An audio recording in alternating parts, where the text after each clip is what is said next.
This is my broomstick. Last time we saw our hero Ash, he had been involuntarily transported back to the Dark Ages. There he must now endure being treated like dirt and thrown into a pit where a demon resides and, I'm not sure, but this sounds kind of familiar. Maybe I'm just a bit cuckoo. Anywho, I guess let's jump right into this year's Halloween review, the last chapter of the Evil Dead trilogy, Army of Darkness.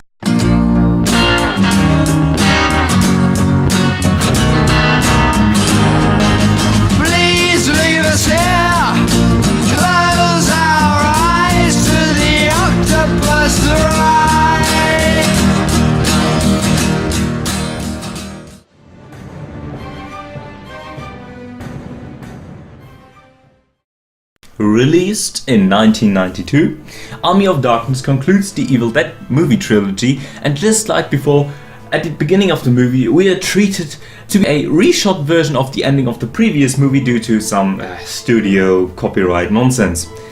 Just to be then kinda stupefied by the fact that Ash doesn't tower above all these knights who in the last movie almost worshipped him for having slain a demon, you know, at the end of the last movie. Maybe you remember? If not, whatever. No, he is taken as a prisoner. Instead, that is kind of weird given that he still had his shotgun and never mind. Because, the people who take him as prisoner believe that he is one of the enemy soldiers. They even throw him in the demon's pit in the castle courtyard, as Ash only survives because he's apparently part of a prophecy. The druid of this castle makes it clear that if Ash ever wants to return to his own time period, he must banish the ancient, or rather an ancient evil. Well, he only needs to seek out a certain sizable cemetery, then he needs to speak the words Klaatu Berata Niktu. Knowing Ash's luck, we can assume that everything is gonna be just Klaatu Berata. Well, fuck. Now the ancient evil has been unleashed, and Ash has to join forces with the knights at the castle and defeat this, well, you know it, title drop, Army of Darkness. Will they prevail victorious? Will the ancient evil be banished once and for all? Will Ash return into his own time? Watch the movie and find out. My verdict: Army of Darkness is an interesting movie to say the least. The focus of the Evil Dead series has now completely shifted to comedy. Well, almost completely. The viewing experience is now a lot more family friendly, although more of an 80s PG-13 family friendly rather than a 2016 PG-13 family friendly.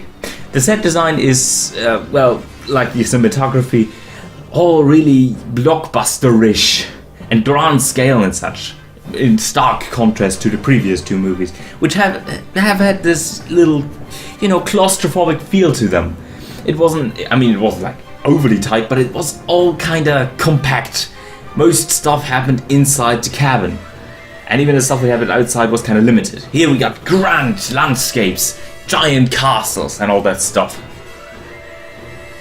Out of all three Evil Dead movies, I enjoyed this one the least. But that doesn't mean that I hate it, it just means that I'm, not as enthusiastic about it.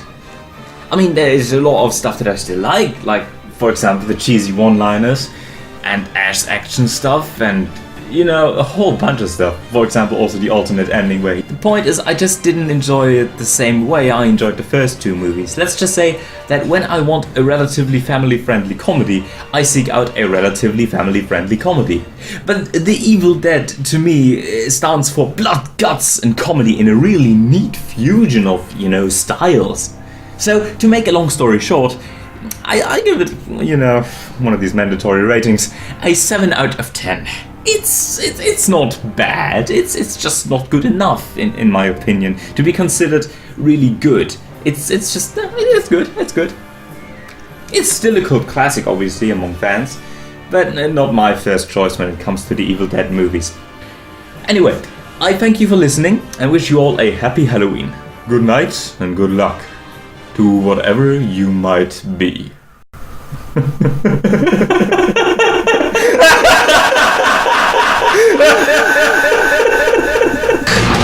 Army of Darkness.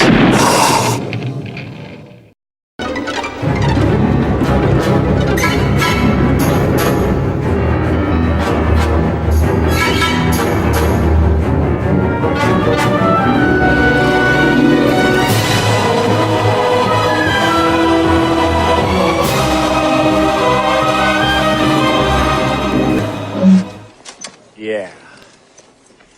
All right, you primitive screwheads, listen up. See this? This is my boomstick!